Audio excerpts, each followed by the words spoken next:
Welcome to the Hunt Test Hobo Podcast, your place for truckside chats and insights into the retriever game.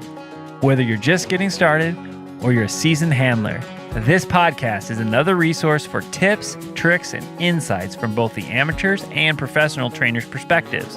Each week, we'll dive into the nitty-gritty of retriever training, sharing stories of success, overcoming challenges, and forging stronger bonds with our dogs. This is the Hunt Test Hobo Podcast. I'm Chris Rudd, your host, fellow retriever enthusiast, and student of the game. Let's dive in.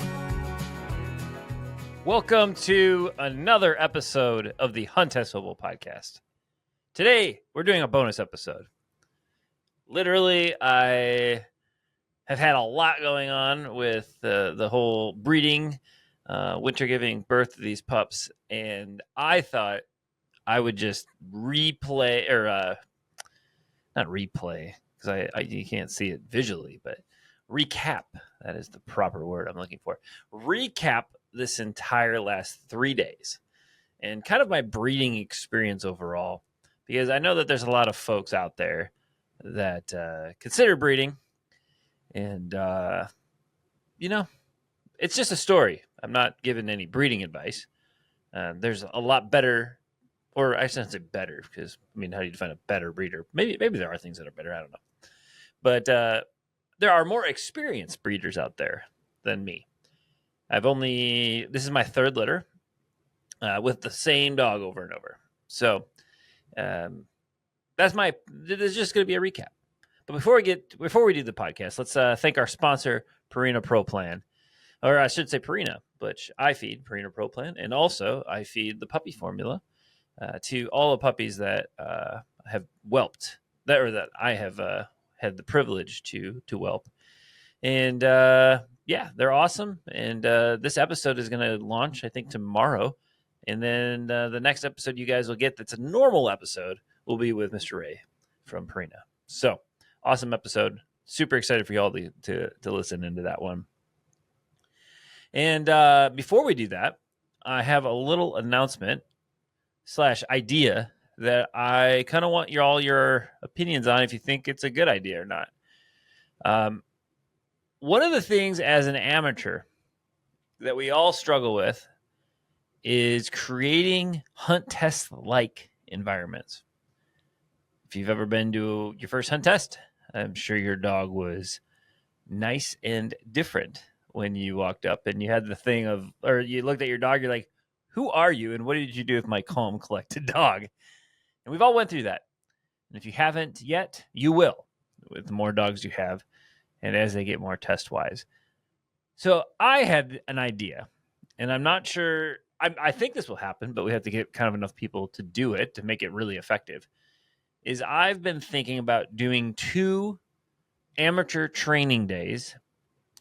One will be in Ohio. I've already talked to Joby about this, doing at Abbey Farms, where they hosted a few SRSs, as well as it's a really cool story, and we should totally do a podcast if we do this whole training day thing, which I think we're going to do it regardless, but I really want to.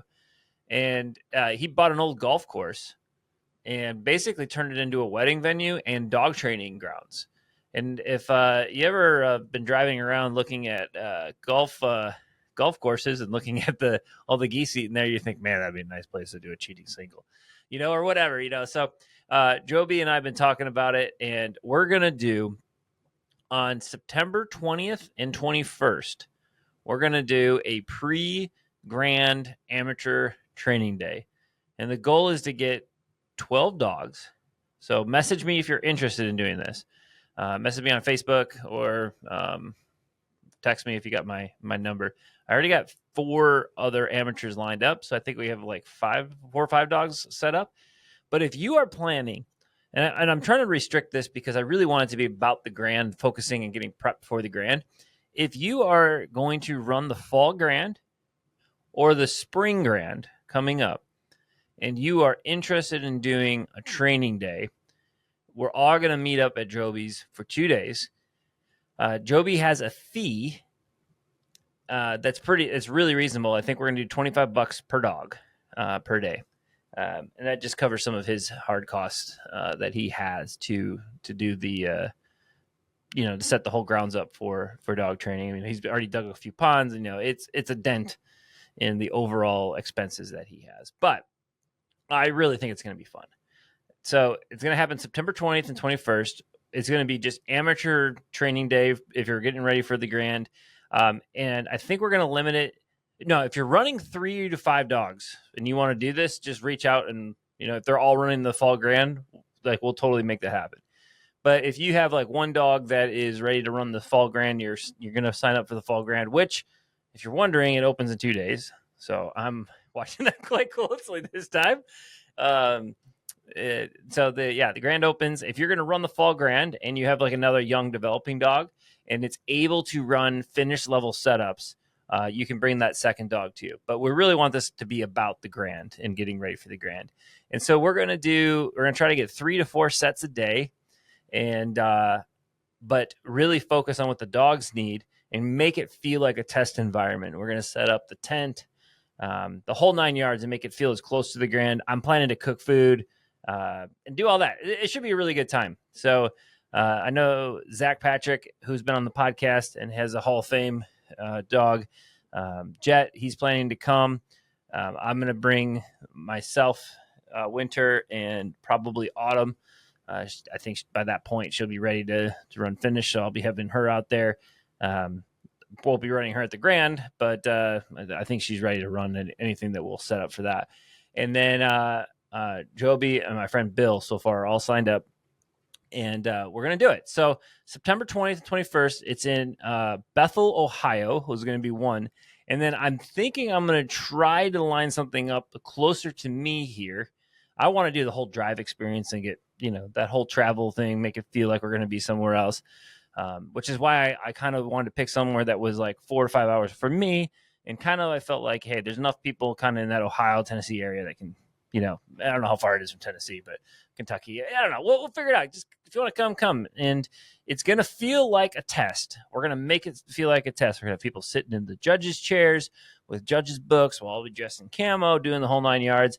And you'll get to train kind of with us. I've trained with Zach and Bill a lot, so I kind of know what they're looking to accomplish, and it should be a good fun experience. And if you don't have a dog that's ready to run, but you want to come hang out, totally come hang out. You can help us throw birds, eat some good food, and have a good time. So that was a much longer intro than I meant it to be. I want to talk about breeding. Man, and it been a wild 24 hours. Well, I not even 24 hours, like 36 hours. It's been crazy. So this is Winter's third breeding. Her first breeding was picture perfect. I mean, we did lose one puppy, which was like really sad and hard on the girls. That happened, like, I think it was day 2. She slept on a puppy. And it's been, that was really hard. But besides that, it was like picture perfect. All right. She, we did an AI breeding with Stroker. Dr. Lee Payne did the breeding. Went well. Did the x-rays. They said, I've learned that my vet sucks at x-rays. And I sent like my friend Lonnie the x-rays, and he's like, yeah, those are terrible. I wouldn't pay for them. So I'm no longer going to do the x-rays there. I'm going to find a new place to do x-rays. But anyway, they did x-rays. We counted 8 puppies. Wasn't the most clearest x-ray in the entire universe. And, the last 2 puppies that popped out were quite surprising and great. And all natural. Winter did great. And then, the puppies all went to really good homes. I think, I have to actually write this out, but I think 7 of them have titles at a season level or higher, or are running derbies. And you don't get titles for derbies. So all doing really, really well. I think 3 of them this week are running finished, or in the next couple of weeks here running finished. I can't quite recall, but coming up soon. Doing really well. Very happy with those. Clark's got Fang. He's running derbies. He's doing really good. I did all the basics on him and really liked him. So I went and decided, all right, we're going to do second breeding. I feel like this was a good pairing. And that's a big thing to me, is like I spent a lot of time trying to think about what was going to work well with Winter. And I think I've talked about this kind of not endlessly, but I have definitely talked about this on previous podcasts.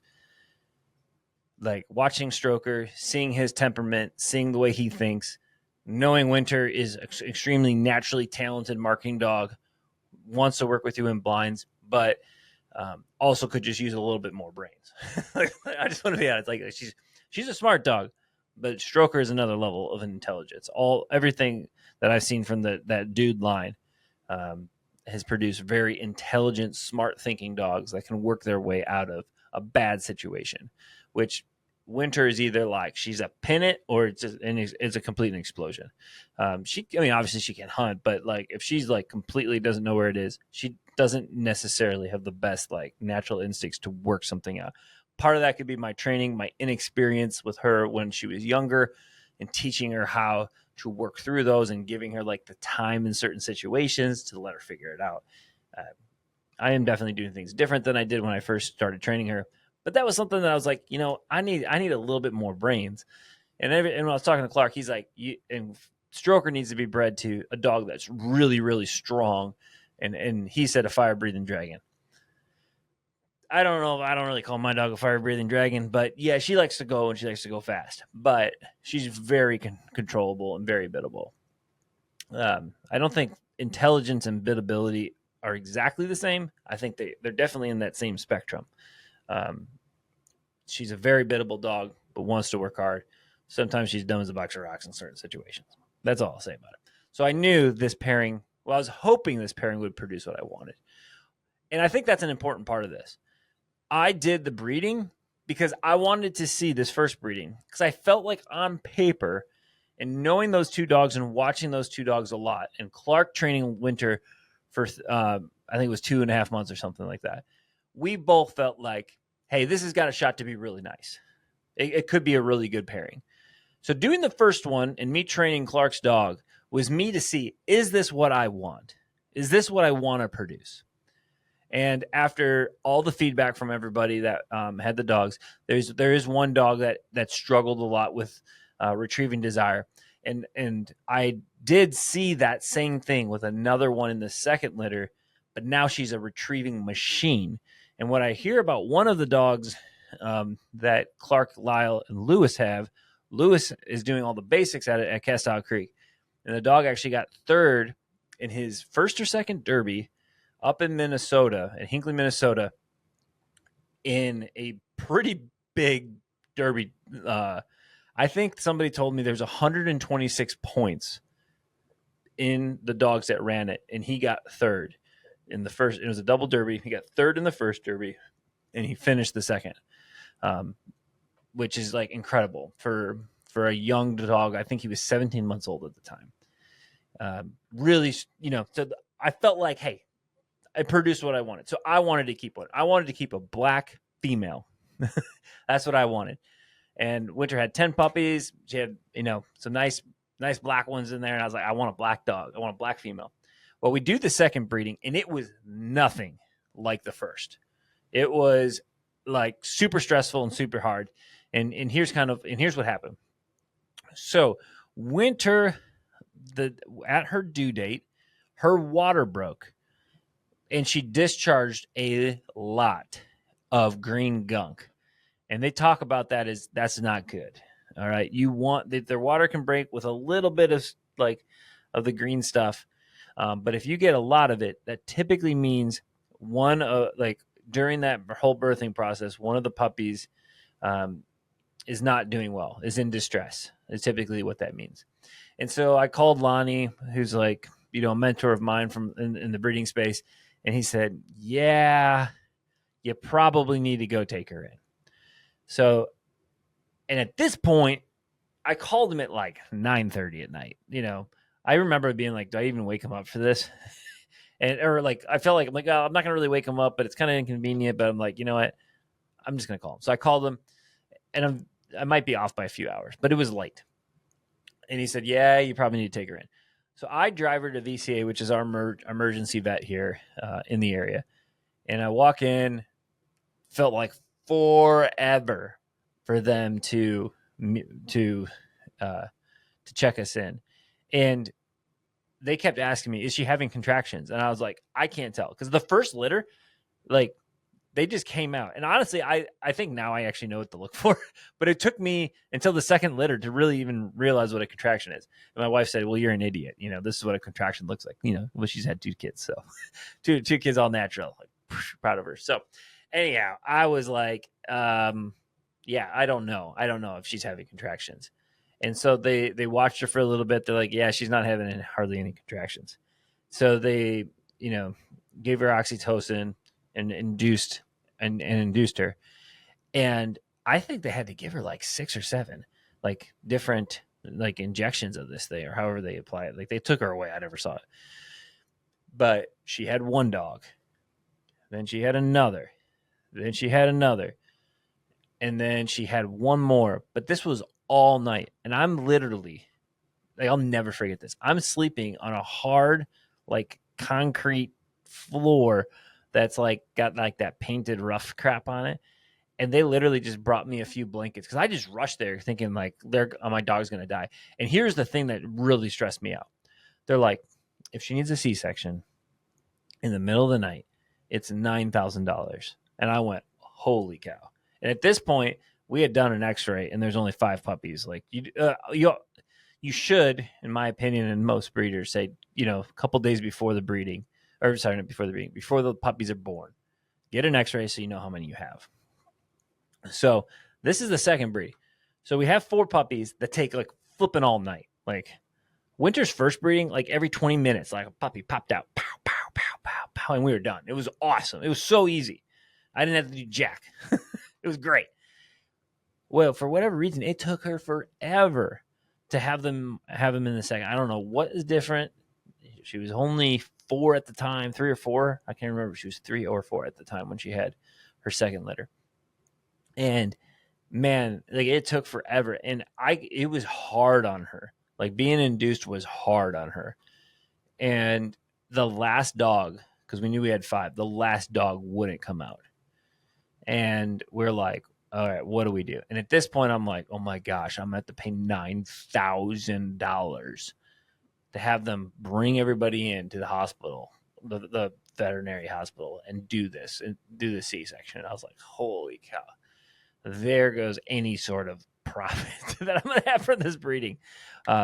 Which I would love to talk about money in breeding, because if you're trying to do it for money, it's not worth it. To me, I'm trying to produce the best dog I can to do well in the games and to win. Like that's why I'm doing breedings. I'm trying to produce a very, very good competitive dog. The money helps do the game, but you can't, in my opinion, I don't see how you can make like any sort of money that you could ever expect to happen, because there's just so many things that can go wrong. So I'm thinking I'm going to have to do a $9,000 C-section here. And I'm like, holy cow, that's just going to be, it's going to be really hard on me, you know, financially. It's just $9,000. Plus you got all your post stuff that you got to do with, you know, the due clause and vet bill, you know, just there's checkups. There's just a lot. And I was like, oh my goodness. And the ER doctor said, hey, it's 8:00 in the morning. Do you want to call? Or no, sorry. It was 5:30. It's 5:30. He's like, hey, do you want to start calling people as soon as they open to see if other normal vets, not an emergency hospital, can do a C-section?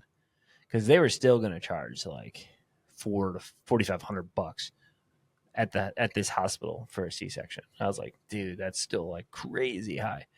So I called her normal vet, who is a decent vet. I'm not like overly in love with them. They're big and I can just walk in. So it makes it really nice. Like if you're like, hey, this dog I think's got a UTI, just take her in. You don't need an appointment. They do walk-ins. You sit there for sometimes an hour.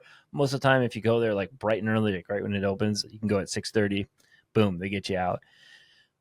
So I called them and they're like, and at this point, we're still waffling between, do we just see if she'll eventually deliver this 5th puppy, or do we go and do the just go right to a C-section. And I decided to wait and see. But then the vet that's calling me is like, hey, we can't do this thing unless you get here by 11 o'clock, like my normal vet. They're like, we can't sit here and wait. You got to make a decision. So it was $1,600 to do a C-section at my vet, which in all the circumstances I was okay with. But I had already been paying for the induction. They had done like 3 x-rays just trying to see where these puppies were, because the last dog was stuck in the birth canal. This is what really, like, she's never progressed past that. So we're like, they're doing constant checkups, constant ultrasounds to make sure the heart's beating. Like, they did a lot of work. Like, I'm not saying they didn't do a lot of work, but I think it was like $3,500 just for the induction and that overnight stay of trying to get these puppies out of her. And then I had to pay the $1,600. So, and that's with 5 puppies. I was going to keep one, so I'm not, I'm making like, because I'm keeping the puppy. Plus, I got a stud fee. There was almost no money in that second litter. Then, we do the C-section at the vet, and after that, it was pretty much normal, a whole normal scenario after that. But the dog that I personally kept was the one that I had to have the C-section for. I was like, I already paid for you once. I'm going to just keep your little stinker. Anyway, and I liked her a lot when she, grew up, and now I really like her. But that was Autumn. Like, Autumn was the one stuck. So there's a little bit of a fun story to that. But anyway, that breeding like sucked. But I was like, all right, I got this great experience. And then I got this crappy experience, but I got a really good dog. So I was like, well, my goal has always been do 4 breedings, try to produce the best dog you can, try to keep 2 of them. That's always my goal, keep 2 females from it. And then do a C-section on the last one, no matter what, and spare, and just get that all done, because at a certain point, the females get older, you want to spay them for cancer. There's a specific, I think it's uterine cancer, that they are way more susceptible to. There's like this curve that it's better not to be spayed, but as they get older, the benefit of it goes down, and the risk of uterine cancer goes up. So that was always my plan. Well, this breeding, or this third breeding. First of all, I go and I get an X-ray, and it showed 8 puppies, or 7 puppies, and it was a crappy X-ray. And I was like, there's no way there's not another puppy in this one section. So I had a pretty good idea there's 8 dogs in there. And I talked to my vet, and I said, hey, should I just schedule a C-section? And she was due on a Monday. And I was like, do I just schedule a C-section? Because I was like, with humans, like, if you have a C-section, you're much higher rate or higher chances of not being able to birth one normally. But it's not always guaranteed. It's not always the fact, but from what I understand, you have much higher. So I said, hey, should I just schedule a C-section and do the C-section and get it over with? And she said, well, and so I wanted to do it. She was due on Monday. I wanted to do it on Saturday. So there was no risk. I just wanted to avoid the VCA, going to the emergency hospital. I wanted nothing to do with that scenario. I was like, I will pay the $1,600 for the peace of mind to get these puppies out of this dog, so I don't have to deal with that whole thing. And she said, well, we can't take them out that early. They're still developing up until like the day before. She's like, if her water breaks and she starts in labor and you want to bring her in, you can. So in the back of my mind, I was kind of like, that's my plan, because I want nothing to do with the VCA. Like, that's all. I did not want to go to the emergency vet. Like, I was like, and I had asked, I said, how many C-sections is too much? Because I knew we were going to do a C-section on the last one to get her spayed. Like, I knew that was going to happen. So I asked her, she's like, no. 3 is totally okay. And I was like, okay. But she said, you should just try to have them naturally, because she had the first litter naturally, and you had a specific issue with one puppy on this last. So you should just try. And I was like, okay, no problem. We'll try. And my wife loves the whole process. Like, she just loves it. So like, okay, we'll try it. Well, Winter's water broke. Well, first of all, you measure their temperature, and every day, like the days a couple leading up, you just every like 12 hours we would measure her temperature, and when you see a drop, so it's normally the dog is like at 100 temperature. It's around 100 degrees. Maybe it's like 101 sometimes. I can't exactly remember. I should know this, but I don't. My wife tracks it all. But they drop a degree or a degree and a half when they're about to start having puppies within the next 24 hours. And so we got up on Sunday morning, and I said, hey, Kayla, did you check her temperature this morning? She's like, no, I'm going to go do it right now. We're getting ready for church.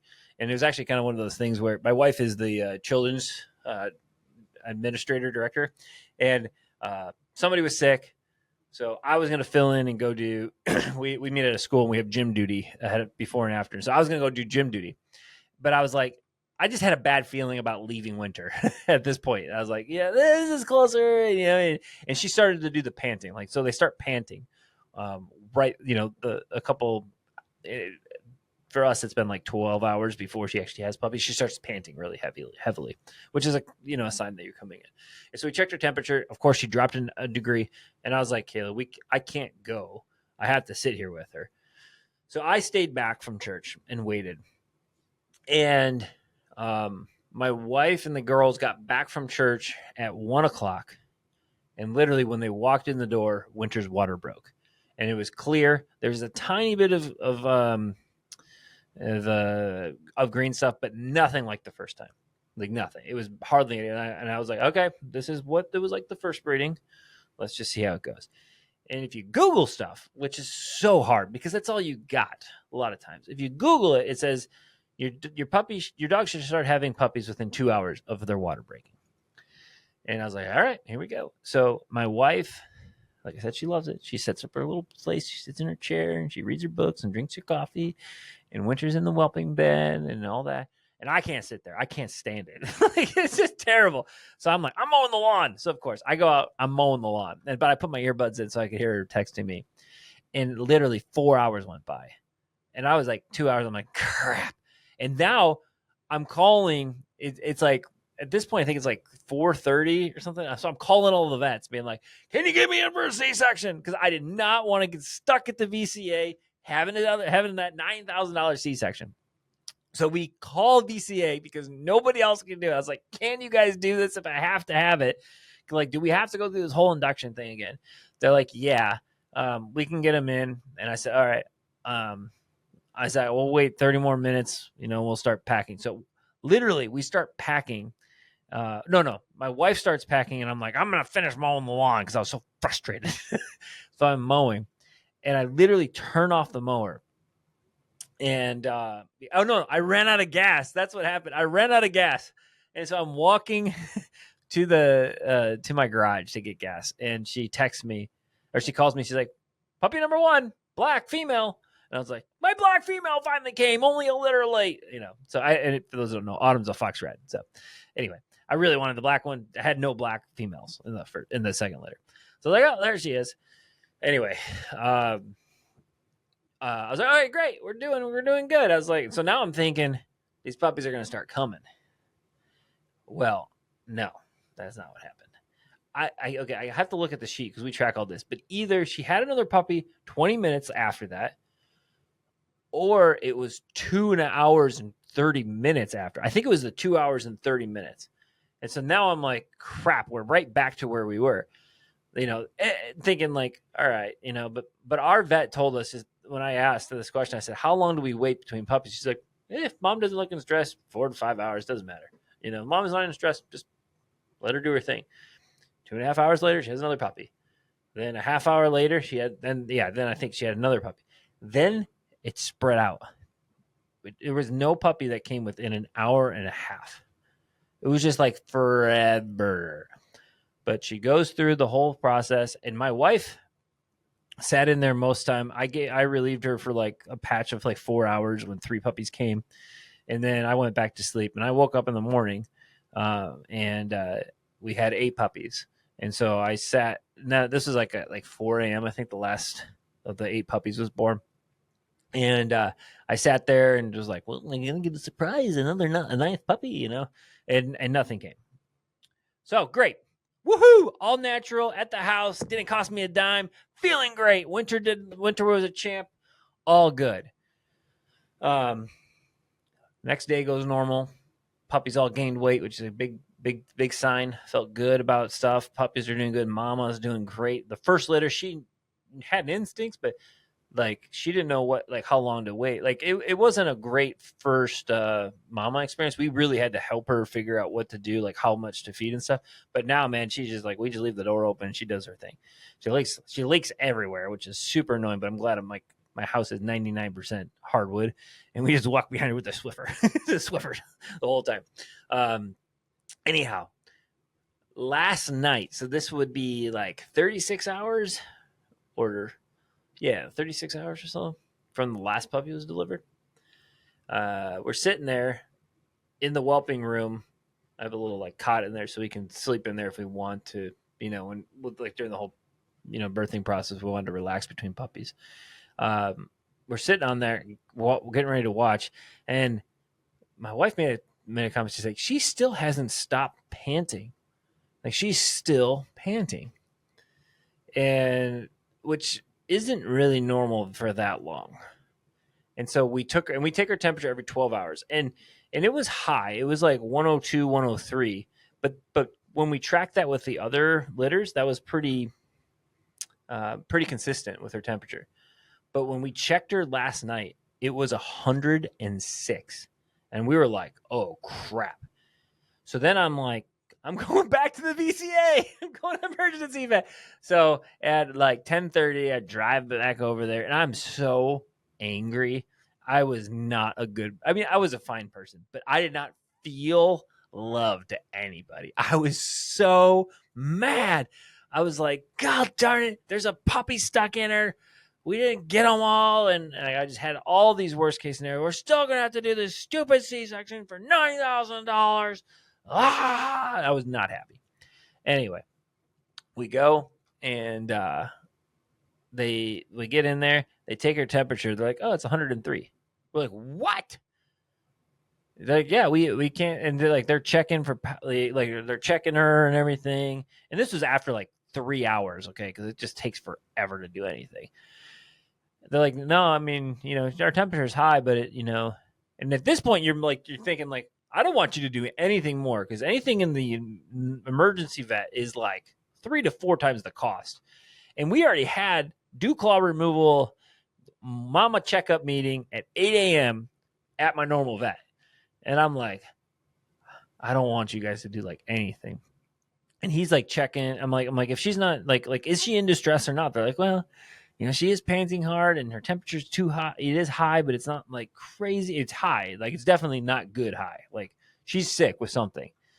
But I was like, if I just wait, like at this point, I got home at 3 a.m. So I must have made this decision. It's only 15 minutes from me. So I must have made this decision at like 2:30. I was like, you know what? You guys, like, we don't know. Like, they're like, the next step is you got to do blood work and you got to do an x-ray, because you got to do an x-ray to find out, is there another puppy stuck in there that you just didn't get at yet? Or we do blood work and urine sample is the other thing, to find out if, she doesn't have enough calcium, or she has a urinary tract infection. But for them to do that lab work, it was going to be crazy. It was like I was going to walk out of there at $1,400 with doing the whole test. And I was like, man, and we were talking about it. I was like, all right, do the x-ray. Because if there's a puppy inside her, I don't want to lose her. And I don't want anything like, that. I was like, do an x-ray, because that was going to be like $200 plus the initial vet visit. And I was like, do that. Let's find out if there's something in there, because that changes the whole scenario. If she's low on calcium, or she's low in the, she has a urinary tract infection, I can get all these labs done for a quarter of the cost at 8 a.m. when she goes in there. And it sounds terrible, but like you got to weigh those things, because I didn't want to live in a sense of fear. I wanted to make wise decisions. And the emergency vet was like, she looks good. I don't think there's really that big of a risk to wait until 8 a.m. Like I wasn't just like defying the vets, or like, He was actually, it was so cool. He was actually the dog that I did the first breeding he did all the inductions with. So I had already went through this whole process where that guy was like, hey, you don't want us to do the surgery. You want another vet to do the surgery, and it'll save you a ton of money. Like, I respected that a lot for him to say that to me. And he was the same person. So I was like, hey, what would you do in this scenario? He's like, I'd wait. I'd just go do the blood work and urine sample at your normal vet. You already got the appointment. The puppy's already got to go there. That's in 5 hours. Her temperature is going down from where it was. And we hadn't done any intervention. And what I think it was is when we took the temperature, it was right after she was nursing, and she just laid right under the heat lamp. And I think she was just, honestly, her temperature came up a little bit from it. They said that was possible. But anyway, she's like, we can't find anything in there because they did the x-ray and there's nothing in her. So like that major hurdle isn't there. So it's something else that those blood work tests are going to tell us. So we went in there at 8 a.m. and they did blood work and they did a urine sample, and she had a pretty severe bladder infection from the birthing process. So instead of walking, it ended up being, I think, $450 for the exam and the urinary test and the blood work that she did at my normal vet versus the I think it was like $1,300 for the whole thing. And then at the emergency vet, it was I walked out of there $350. They cut me a little deal, which I felt was like, hey, thanks for knocking off $50. I appreciated that. They're like, oh, long time client. Come on, I don't want to be a long time client. Anyway, it was okay. So that's all the facts. I was stressed out, man. Like, it was hard. It's hard making all those decisions, and it is the not knowing what to do is so terribly difficult. And you're trying to make all these decisions, and you're also like trying not to let. I mean, and this sounds terrible, but I'm like, I don't want the emergency vet, taking advantage of me. Which I do appreciate that specific doctor, or that specific vet. He's shoots straight with me and is a really good person. But just like not knowing, like, man, am I making the wrong decision? Am I just overdoing something? Is there actually something wrong? Like, you just go through all these mind games, and it like made me like just want to like just spare and get over with. I don't want to ever do this again. But then it turns out it's something. Hopefully that she's on antibiotics now, so hopefully it clears up and we're all good. There's specific antibiotics that they give you that pregnant nursing dogs can take. So anyway, that was a whole experience, and it was super stressful. And it's a lot of work doing breedings. But if you're doing it for the right reasons and you're doing it to improve the breed, to produce really good dogs, and they got all their health clearances, like, there's nothing wrong with it. I do think that people have this perception that it's a get-rich-quick scheme. And I don't understand how anybody could make any sort of money if you weren't training your own dog. And I got friends that have had really good one litter, and then just terrible experiences with the other whelping that have happened. To like they're just done. They don't do it anymore. So this isn't like a hey, do it or don't do it. It's just you better have some financial backing to what you're trying to do for those emergency scenarios, because they will eat you alive. It's expensive to deal with problems. I think so. Like the second litter, I think I had in fees like $6,000 in litter fees, just from vet bills, not including the stud fee. It's just a lot, it's a lot to do it. So you have to be doing it for the right reasons.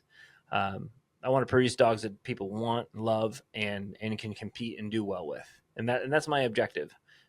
So I feel like I just wanted to share that because, I just want to reinforce it. Breeding is not all sunshine and roses. The puppies are cute. They stink like crazy. It's really, you have to clean up a lot in the last, from week like 3.5 to 7 or 8 when these puppies go home. I mean, you're cleaning that whelping situation a lot. Like, you need some engineering to make that like an experience that you don't want to like jump off a bridge. Like, it's terrible. It's terrible how hard that whole process is.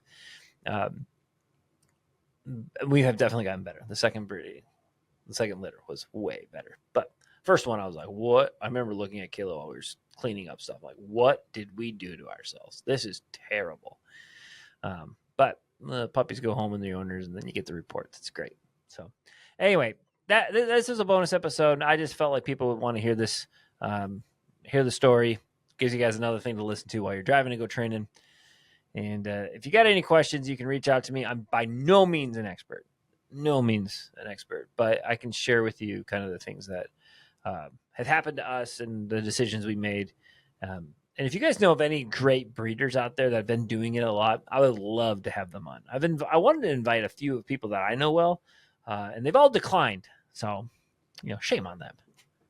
Actually, I'm not even sure they listen, but if they are listening, shame on you. Yeah, so anyway, if you guys all got some recommendations, would love to hear it. And again, if you're interested in doing that pre-grand